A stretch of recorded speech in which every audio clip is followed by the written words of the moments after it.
কর্ণফুলী উপজেলা বিএনপির সদস্য সচিব ও সাবেক তুখোড় ছাত্রনেতা আলহাজ মোহাম্মদ ওসমানের পিতার জিয়াফত অনুষ্ঠান অনুষ্ঠিত হয়। উক্ত জিয়াফত অনুষ্ঠানে আমন্ত্রিত অতিথি হিসেবে উপস্থিত ছিলেন চট্টগ্রাম দক্ষিণ জেলা বিএনপির আহ্বায়ক আলহাজ আবু সুফিয়ান, সিনিয়র যুগ্ম আহ্বায়ক আলহাজ মোহাম্মদ এনামুল হক এনাম, কর্ণফুলী উপজেলা বিএনপির আহ্বায়ক এস এম মামুন মিয়া, চট্টগ্রাম দক্ষিণ জেলা বিএনপির আহ্বায়ক কমিটির সদস্য আলহাজ মোহাম্মদ মুজিবুর রহমান, আলহাজ মোহাম্মদ হুমায়ুন কবির আনসার, আনোয়ারা উপজেলা বিএনপির যুগ্ম আহ্বায়ক আলহাজ মোহাম্মদ হাসান চৌধুরী, চট্টগ্রাম দক্ষিণ জেলা যুবদলের সভাপতি মোহাম্মদ শাহজাহান চৌধুরী, সাধারণ সম্পাদক মোহাম্মদ আজগর, শিকলবাহা ইউনিয়ন বিএনপির সাবেক সভাপতি তৈয়ব কন্ট্রাক্টর,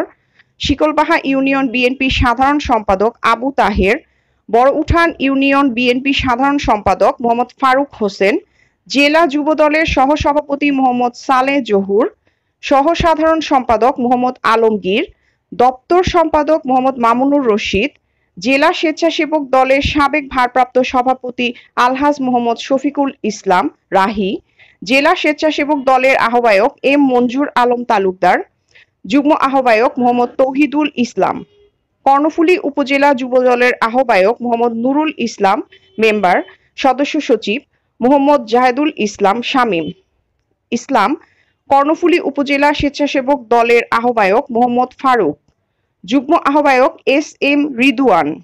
চট্টগ্রাম দক্ষিণ জেলা ছাত্র দলের আহ্বায়ক মোহাম্মদ রবিউল হোসেন, সদস্য সচিব মোহাম্মদ কামরুদ্দিন সবুজ, বড় উঠান ইউনিয়ন যুবদল নেতা মোহাম্মদ মুরাদ, মোহাম্মদ শাহেদুল আলম টিটু, মোহাম্মদ ছোটন, কর্ণফুলী উপজেলা ছাত্রদল নেতা মোহাম্মদ সাখাওয়াত হোসেন মিশু, মোহাম্মদ আরিফ, মোহাম্মদ সাদ্দাম হোসেন, মোহাম্মদ অভি, মোহাম্মদ জিন্না।